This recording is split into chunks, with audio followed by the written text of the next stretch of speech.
सभी गोइंकन्स को मेरा प्यार भरा प्रणाम। आशा है आप सभी बच्चे अपने अपने घरों में स्वस्थ हैं, सुरक्षित हैं। आप सभी गोइंकन्स का मेरी कक्षा में हार्दिक स्वागत है। प्यारे बच्चों, आज के विषय में पढ़ेंगे किसान और उसके बेटे। ये कहानी, ये विषय आपकी पुस्तक ताना बाना से लिया गया है। पृष्ठ संख्या 28 और 29। शुरू करते हैं। सभी बच्चे दिए गए विषय को पढ़ेंगे, समझेंगे और आप सभी बच्चे इसी विषय का एक सुंदर सा सुलेख अपनी अपनी हिंदी की पुस्तिका पर लिखेंगे। आइए देखते हैं इस कहानी में क्या लिखा है। एक किसान था, उसके 4 बेटे थे। वह चारों आपस में झगड़ते रहते थे। तो प्यारे बच्चों, एक किसान था और उस किसान के 4 बेटे थे जो कि आपस में हमेशा झगड़ते रहते थे। किसान खेत का सारा काम बड़ी मेहनत से करता था। अब वह बूढ़ा हो गया था। उसे अपने खेत और परिवार होता है फैमिली की बहुत चिंता रहती थी। एक दिन किसान ने चारों बेटों को अपने पास बुलाया। उसने चारों के हाथ में एक एक लकड़ी दी और उसे तोड़ने को कहा, जैसा कि यहाँ पे चित्र में भी दिखाया गया। किसान ने अपने चारों बेटों को बुलाया और सबको एक एक लकड़ी हाथ में दी और कहा, इसे तोड़ो। चारों भाइयों ने जल्दी से लकड़ियां तोड़ दी।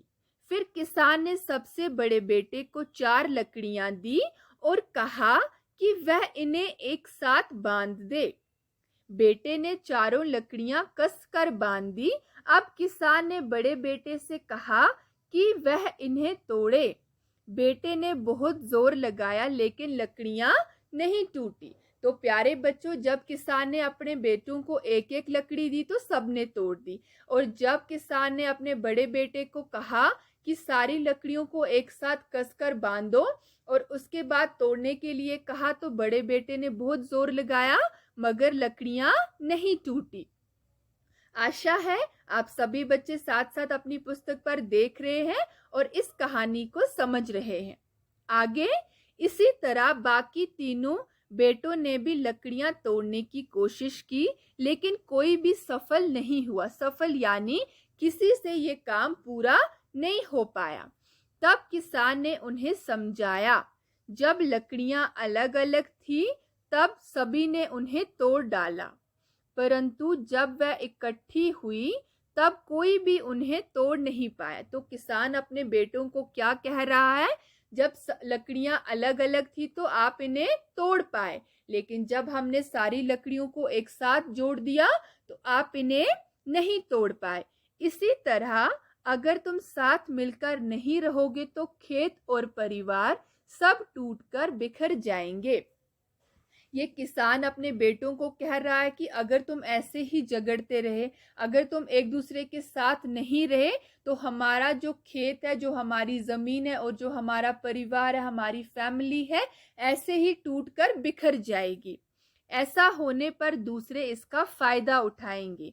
तो अगर आप ऐसा करोगे तो जो बाकी लोग हैं, जो हमारे साथ रहते हैं, जो हमारे रिश्तेदार हैं, जो हमारे हमसाय नेबर्स हैं, वो इसका फायदा उठाएंगे।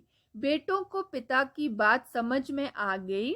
अब वह चारों प्यार से मिलकर रहने लगे और पिता की काम में सहायता करने लगे। तो सभी बेटों को अपने पिता की बात समझ में आ गई। अब वो एक दूसरे के साथ प्यार से रहने लगे और अपने पिता के साथ काम भी करने लगे। तो प्यारे गोइंकर्स, इस कहानी से हमें क्या शिक्षा मिलती है? एकता में शक्ति है। यानी अगर हम सारे एक साथ रहते हैं, एकता में रहते हैं, तो एकता में क्या होती है? शक्ति। यानी हम एक साथ मिलके कोई भी काम पूरा कर सकते हैं। आशा है आप सभी बच्चों को ये कहानी समझ में आई।